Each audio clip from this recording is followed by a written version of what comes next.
Bank Janardhan ರವರು ಇನ್ನಿಲ್ಲ ಅನ್ನೋ ಸುದ್ದಿ ಕೇಳ್ತಾ ಇದ್ದಂತೆ ಅವರ ಆಪ್ತರು, ಸ್ನೇಹಿತರು, ಬಂಧು ಬಳಗ ಹಾಗೆ ಕನ್ನಡ ಚಿತ್ರರಂಗದ ಗಣ್ಯರೆಲ್ಲರೂ ಕೂಡ ಕಂಬನಿಯನ್ನು ಮಿಡಿತಾ ಇದ್ದಾರೆ. ಹಾಗೆ ಮನೆ ಬಳಿ ಬಂದು ಅವರ ಅಂತಿಮ ದರ್ಶನವನ್ನು ಕೂಡ ಪಡೆದುಕೊಂಡು ತೆರಳ್ತಾ ಇದ್ದಾರೆ.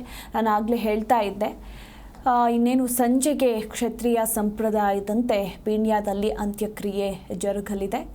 ಇಂದು 2:30 ಮಧ್ಯರಾತ್ರಿ 2:30 ಸುಮಾರಿಗೆ ಅವರು ಬೆಂಗಳೂರಿನ ಮಣಿಪಾಲ್ ಆಸ್ಪತ್ರೆಯಲ್ಲಿ ಕೊನೆಯುಸಿರೆಳೆದರು. ಅಂದರೆ ಅವರ ಕುಟುಂಬಸ್ಥರು ಹಾಗೆ ಅವರ ಮಗ ಕೂಡ ಆಗಲೇ ಹೇಳ್ತಾ ಇದ್ರು, ಕಳೆದ 20 ದಿನಗಳಿಂದ ಅವರ ಆರೋಗ್ಯದಲ್ಲಿ ಆದರೆ ಬ್ಯಾಂಕ್ ಜನಾರ್ದನ್ ಅವರು ತಮ್ಮ ವಿಶಿಷ್ಟ ರೀತಿಯ ಅಭಿನಯದಿಂದ ಯಾವುದು ಅಜಗಜಾಂತರ ಕಾಶಿನಾಥರವರ ಶಿಷ್ಯಂದರು ನಾವು ಅಲ್ಲಿ ಒಂದು ವಿಶಿಷ್ಟವಾದ ಒಂದು ಪಾತ್ರವನ್ನು ಮಾಡೋದ್ರ ಮುಖೇನ ಒಂದು ದೊಡ್ಡದಾದ ಹೆಸರು ಬಂತು.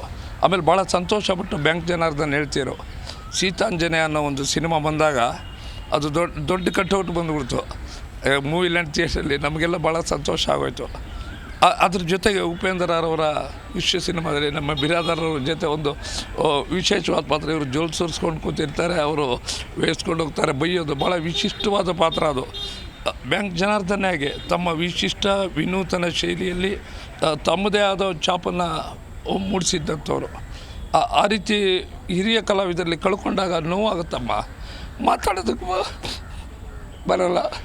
ಯಾಕೆಂದರೆ ಪ್ರತಿದಿನ ನಾವು ಮಾತಾಡ್ತಿದ್ದವರು, ಹೇಗಿದೆಯೋ, ಏನು ಮಾಡ್ತಾಯಿದೆಯೋ, ಯಾವ ಸಿನಿಮಾ ಮಾಡ್ತಾಯಿದೆಯೋ, ಹೇಗಿದೆಯೋ ಜೀವನ, ನನಗೇನಾದ್ರು ತೊಂದರೆ ಇದ್ದರೆ ಮನೆ ಹತ್ರ ಬರೋ, ಹಣ ತೊಗೊಂಡೋಗು, ಈ ಥರ ಸಹಾಯ. ಭಾಳ ನೋವಾಗೋದೇನಪ್ಪ ಅಂತಂದರೆ ನಮ್ಮ ಚಿತ್ರರಂಗದಲ್ಲಿ ಪೋಷಕ ಕಲಾವಿದರು ಅಂತ ಇದೆ. ಈಗ ಸುಮಾರು ಅದಕ್ಕೂ ಒಂದು 2 ದಶಕಗಳ ಹತ್ರ ಆಗಿದೆ. ಕಲಾವಿದರ ಸಂಘವನ್ನು ಬಿಟ್ಟು ನಾನು, ಬ್ಯಾಂಕ್ ಜನಾರ್ದನ್, ಡಿಂಗ್ರಿ ನಾಗರಾಜು, ಬಿರಾದಾರರು ನಾವೆಲ್ಲ ಸೇರಿ ಪೋಷಕ ಕಲಾವಿದರ ಸಂಘವನ್ನು ಮಾಡೋದು.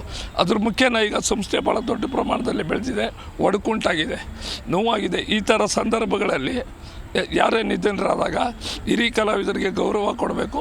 ಸರ್ಕಾರನೂ ಹೆಚ್ಚಿನ ರೀತಿಯಲ್ಲಿ ಅವ್ರಿಗೆ ಒಂದು ಸಹಾಯದ ಹಸ್ತ ನೀಡಬೇಕು. ಯಾಕೆಂದರೆ ರವೀಂದ್ರ ಕಲಾಕ್ಷೇತ್ರದ ಆವರಣದಲ್ಲಿದೆಯಲ್ಲಮ್ಮ, ಇಲ್ಲಿ ಅವರು ಭಾಳ ಜನಮನ್ನಣೆ ಗಳಿಸ್ತವ್ರು. ಅವರು ಎಲ್ಲರೂ ಪ್ರೀತಿ ಪಾತ್ರರಾಗಿದ್ದರು. ಅಂಥವ್ರನ್ನ ಎಲ್ಲೋ ಅವ್ರ ಮನೆ ಮುಂಭಾಗ ಬಂದು ಅಲ್ಲಿ ಟ್ರಾಫಿಕ್ ಜಾಮ್ ಆಗೋದಲ್ಲ, ಇಲ್ಲಿ ಬಂದರೆ ಅವ್ರ ಅಭಿಮಾನಿಯವರಿಂದ ನೋಡ್ತಾರೆ ಅಂತ ಅವ್ರ ಬಗ್ಗೆ ಏನು ಹೇಳಬೇಕು ಗೊತ್ತೇ ಆಗೋದಿಲ್ಲಮ್ಮ. ಭಾಳ ಅತ್ಯದ್ಭುತವಾದ ಕಲಾವಿದ. ಯಾವುದೇ ಪಾತ್ರ ಕೊಟ್ಟು ಪರಕಾಯ ಪ್ರವೇಶ ಇದ್ದರು.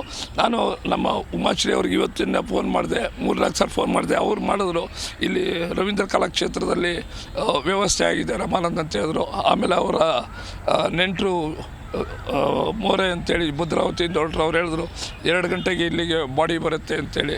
ಆಮೇಲೆ ರಮೇಶ್ ಅರವಿಂದ್ ಫ್ಲೈಟಲ್ಲಿ ಹೋಗ್ತಾಯಿದ್ರು, ಅವ್ರಿಗೂ ಫೋನ್ ಮಾಡಿದೆ, ಸರ್ ಈ ಥರ ಅಂತ. ದೊಡ್ಡಣ್ಣಂಗೆ ಬೆಳಗ್ಗೆನೇ ಫೋನ್ ಮಾಡಿದ್ರೆ ಅವರು ಆಘಾತ, ಅಯ್ಯೋ ಏನಪ್ಪ ಹೀಗಾಗೋಯ್ತು ಅಂತ ಹೇಳಿದ್ರು.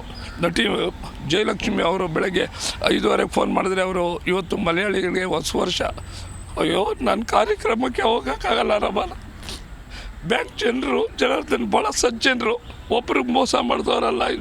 ತಾವಾಯ್ತು ತಮ್ಮ ಕಲೆ ಪ್ರಕಾರ ಆಯಿತು ಅಂತ ತೊಡಗಿಸ್ಕೊಂಡಿದ್ರು ಅಂತ ಹೇಳಿದ್ರು. ತಮಿಳ್ನವ್ರಿಗೂ ಮಲಯಾಳಿಯವ್ರಿಗೂ